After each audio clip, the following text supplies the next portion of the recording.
Today on Chords and Coffee, we're going to look at chromatic movement, but not just We're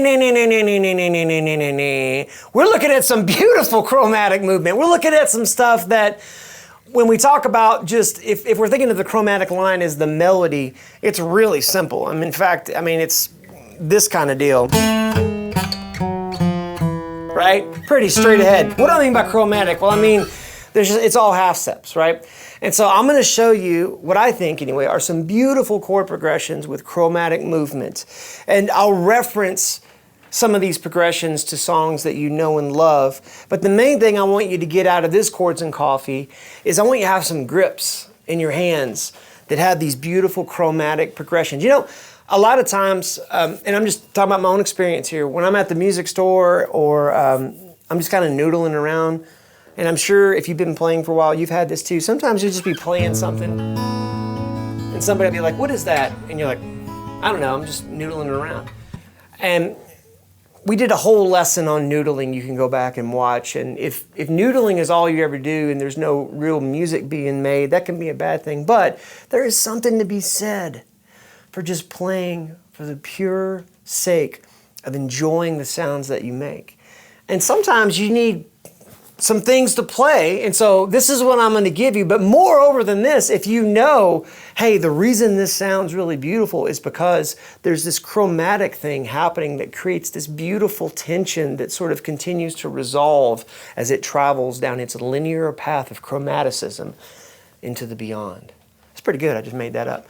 But anyway, that's what we're going to do. And we're going to start with one that's kind of, I would say, kind of medium as far as difficulty, and then we'll do a couple that are a little easier, and then we'll do something that's kind of interesting. And I'm excited about this because these are cool things. So the first one, we'll have the chords on the screen.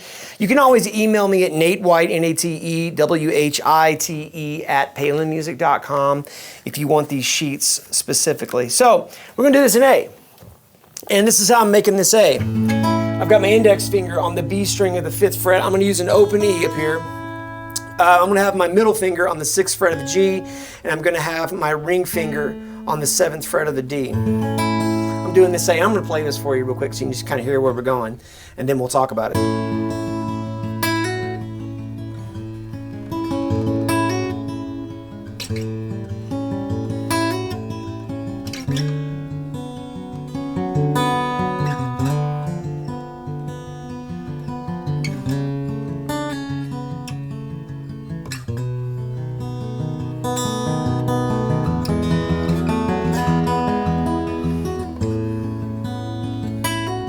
So what am I doing? I've got my index finger here on the B string, like I said, and then on my that's on the B string of the 5th fret. My middle finger is going to be on the 6th fret of the G, and then ring finger's on the 7th fret of the D. Now you're going to want to, on the chord chart here, I'm going to have this little moment where you see this on the B string on the 7th fret. There'll be parentheses around it because you're going to kind of hammer on that, and we're making kind of a little melody to go on with this. So this is A, and the next chord is going to be A major 7. So index finger doesn't move, but ring finger is going to go where middle finger was so that we can facilitate ease of movement for everything else that's going on. So ring finger is going to be on the 6th fret of the G, middle finger is going to be on the 6th fret of the D. So you've got kind of like this A minor shape that's happening with this open A, right? And then you might use your little pinky here to hammer on that just for a little melody's sake.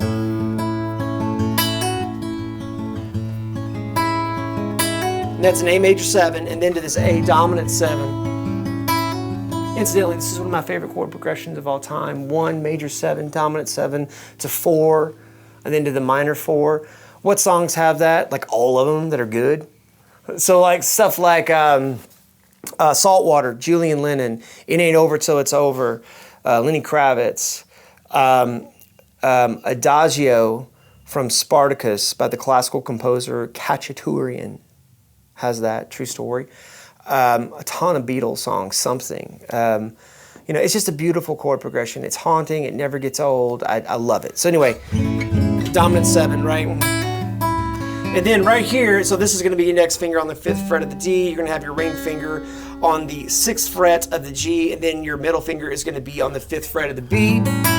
And then again, your pinky can hammer on that little note on the 7th fret of the B for like a little melodic point of interest. Now at this point, you got some decisions to make. Because on one hand, a second ago, I went to this just because I sort of painted myself in a corner. Sometimes that happens, right? But you could also do this. And so I'm gonna give it to you this way, and I'll tell you why in just a second. So middle finger is gonna be on the 5th fret of the A. Index finger is gonna be on the 4th fret of the D. And then pinky is gonna be on the 6th fret of the G. When you voice it like this, there's this really cool little thing, and you've seen me do this before, we've talked about it, but here it comes one more time. You can hit these harmonics with your ring finger, because it's just dangling.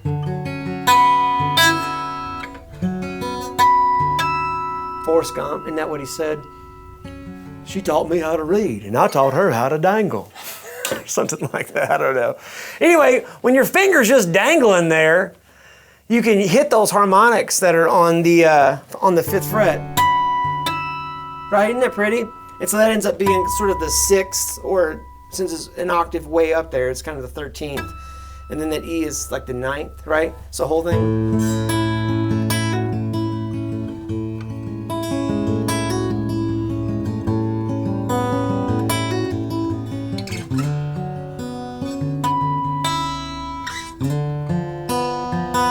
That to me is the money chord right there. This is going to be a ring finger on the 5th fret of the A. Index finger is going to be on the 3rd fret of the D. And then your middle finger is going to be on the 4th fret of the G. And this is a D minor 6, right? That kind of thing. And really what's happening is you're actually playing 2 Bs there, so they really jump out at you. But I like it like that. And then from here, we're going to go down to this A over C sharp. So index finger is going to be on the 2nd fret on the D, the G, and the B, covering them all. Ring finger is going to be on the 4th fret of the A. So,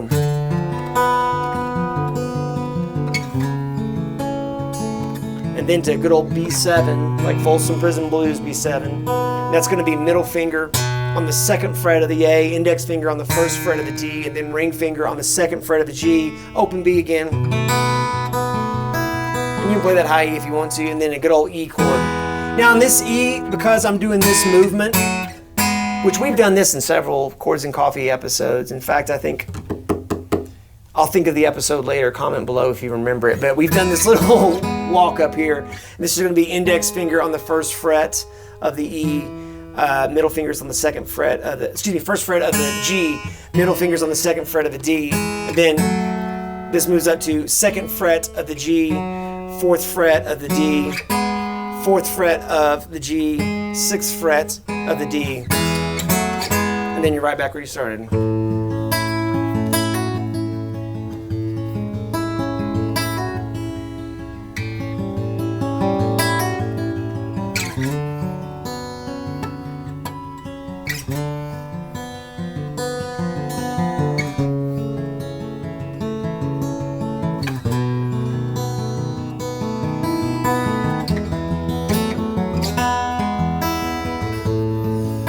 And if ever you want to put that open B string in there,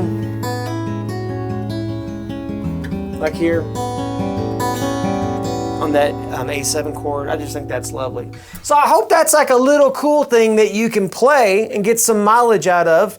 And that is our first beautiful chord progression with chromatic movement. And again, all that you're hearing that's chromatic is this. In all of those chords.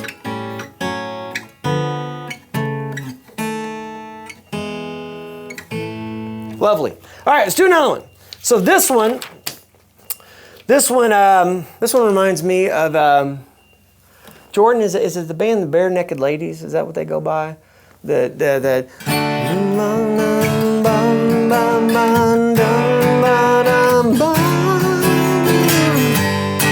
right. And so what you got going on here is, and again, we're just focused on the chromatic movement. We're going to be on the G string, and we're going to go from the 2nd fret to the 3rd fret to the 4th fret to the 5th fret, and that kind of wants to be resolved to a G, right? But let me just give you this progression, and then I'm going to give you one that sounds a little bit more like Eddie Money here in just a second. Good old-fashioned D. Index finger is going to be on the 2nd fret of the G string. Ring finger is going to be on the 3rd fret of the B, and then middle finger is going to be on the 2nd fret of the E. You know D. Now from here, we're going from this D chord to a D augmented. We don't mess around with augmented chords too much, but there it is. It's a cool chord. If you're interested, we'll do a whole episode on, it'll probably be a short episode, but we could do a whole episode on augmented chords on Chords and Coffee. Index finger, your bar, and a little tiny bar on the G and B string, 3rd fret. So G and B, 3rd fret, and then your middle finger is going to be on the 4th fret of the D string, and then ring finger is going to be on the A string, 5th fret. So, and then this is going to be a D6. Think of this as essentially an A minor that got slid up a whole step. So it's kind of a B minor with D in the bass, right? Index finger is going to be on the 3rd fret of the B. Ring finger is going to be on the 4th fret of the G. Middle finger, 4th fret of the D. And then pinky on the 5th fret of the A. So, and then D9. And this is going to be middle fingers on the A string, 5th fret, index fingers on the 4th fret of the D, and then just lay your ring fingers smack dab across those bottom 3, or the top 3 rather. You're gonna have the G, the B, and the high E. You lay down, right? And that wants to go to G, right? So that's one way to do it. Here's another way to do it that's even easier. 2 fingers the whole way. So we're gonna go index finger on the 2nd fret, making just a D, sus9 or sus2, that kind of thing. 2nd fret of the G, ring finger is going to be on the 3rd fret of the B, and then just take your middle finger and put that on the 3rd fret of the G and leave that high E open. That's sort of like a, baby, hold on to me, watching Chords and Coffee. Turning into a giant dad joke around here, isn't it? Now, how am I supposed to do this, Jordan? How am I supposed to do this? Do you see this? I got an Alvarez guitar, which I enjoy, and I got this coffee, and I can't spill nothing. Here we go. Look. Oh, beautiful black nectar. Give me life. What kind of coffee are you drinking? Comment below.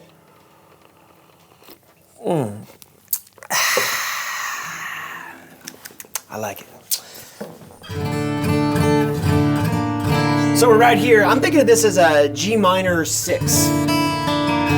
Now this, you know, you could think of this as like a E minor over D, and all we're doing here is I'm gonna have my middle finger is gonna be on the 3rd fret of the B, ring finger is gonna be on the 4th fret of the G, high E open, D string is open. Still not doing anything with the A string and the E string. And then this, index finger is going to hit the 3rd fret of the B, and then my ring finger is going to hit the 5th fret of the G. So that whole sheboing is...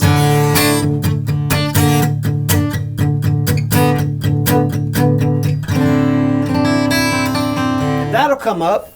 Kind of a swampy version of cashmere, maybe. You know, not quite cashmere, more like a high polyester blend. Something like that. Anyway, but that's a cool little chord progression. All right, let's do another one. This one you've heard before. Right, this is sort of Stairway. It's also chim, chimney, chim, chim, chim, chim, chiroo. That's like such a cool tune. Mary Poppins and the original Mary Poppins. Dick Van Dyke is like, winds from the east, mist coming in. Right?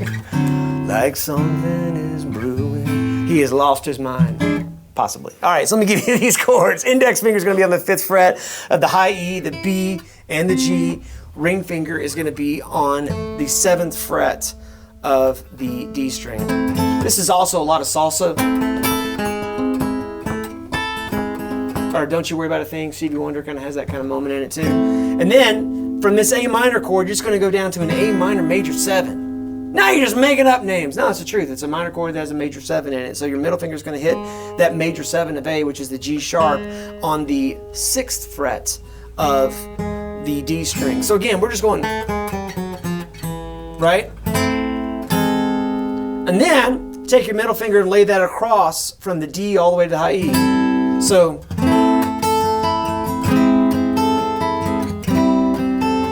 and then this D9, which we've already done before, but I'll give it to you one more time. middle finger is going to go on the 5th fret of the A, index finger is going to be on the 4th fret of the D, and then ring finger is going to lay from the G, the B, and the high E all the way down. And then it's D minor 9. Now this one, same principle, but this time we have to move this F sharp down to F natural. So our index finger is going to be on the 3rd fret of the D. Middle finger is going to be on the 5th fret of the A, right where it was. And instead of having a bar this time, we're going to take our ring finger and put him on the G, and the B is going to be held down by the pinky on the 5th fret for both of those. So,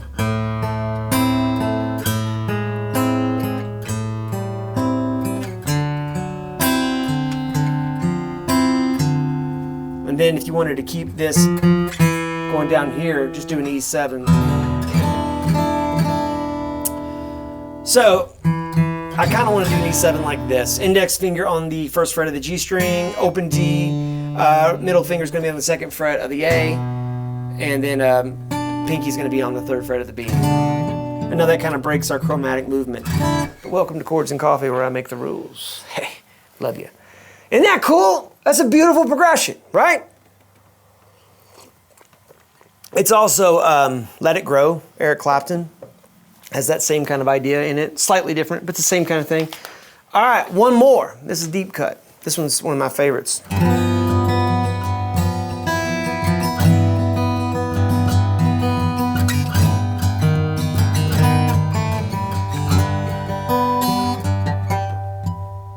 This one, we've got this is a G7 to like, I'm gonna call it a G13. Because you got the E in it. It's really a G6 because I'm not playing the F anymore. It's a G6 actually. G7 to G6, and then this chord. This chord is a G augmented, maybe add 2 because I've got this A in it, and then you've got the E flat in there. Complicated chord, super easy to play. Okay, complicated to say, super easy to play. Kind of like eating spaghetti. It's hard to say spaghetti, easy to eat. That's actually a quote from the movie The Natural. If you're a fan of that movie, you know exactly what I'm talking about. Anyway, middle finger, 3rd fret, low E. Skipping the A, ring finger, 3rd fret of the D. Pinky is going to be on the 4th fret of the B. And then your index finger is going to come down. After that, for that G6 chord, it's going to be on the D string. And ring finger just comes up. Everybody else stays right where they're at.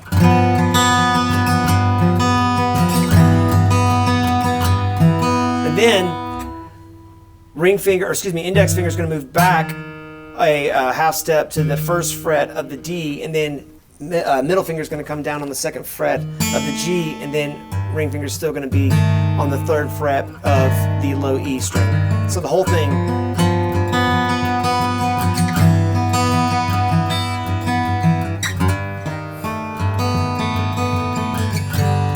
I said ring finger's still going to be there. He actually moves there to replace your middle finger. That one's a little tricky because where it's at, the first time I heard that, I have to give a shout out to Leonard Jones. Leonard, if you're watching, Leonard is a worship leader and had written some wonderful music for this church called Morning Star in North Carolina, and I heard this live.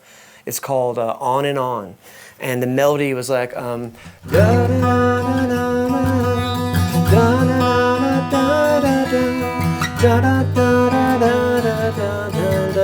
then from there it went to B minor, to G, to D, to A. Did that twice. And then after that, there's this cool key change where it goes to E. Playing the same thing, but this time in the key of E. And then this magical moment happens. Right here, after this B.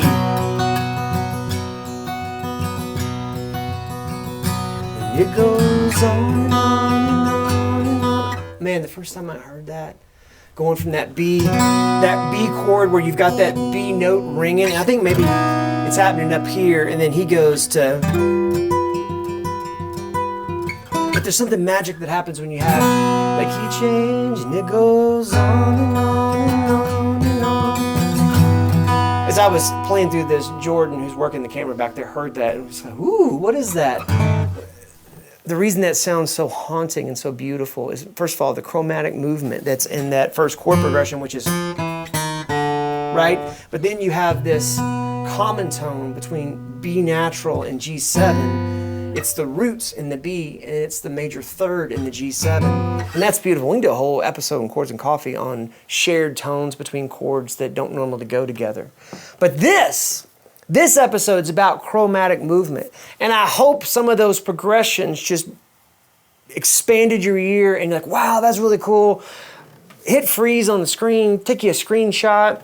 Push come to shove, just send me an email and I'll send you the chord charts to this. But I hope these chord charts get in your hands. Write some music or inject these in music that you're already playing. If you have questions about this, do not hesitate to blow up the comments section with your questions, because I promise you somebody else is thinking the same darn thing. You just need to be the brave one to put it in there. Because as I've said before, your comments, your questions, your interaction on the live chat, that's what fuels these episodes. I can't tell you how many times I'm talking to somebody go, you know what, that'd be a really cool idea for Chords and Coffee. So thank you guys so much for watching. You know we do this every Saturday morning, 9 a.m. We're living life the best we can with a guitar in our hand. I sure do appreciate y'all. I appreciate you so much, I don't even know how to say it. Thanks for encouraging me. Thanks for being with me. And we'll see you next week for another Chords and Coffee.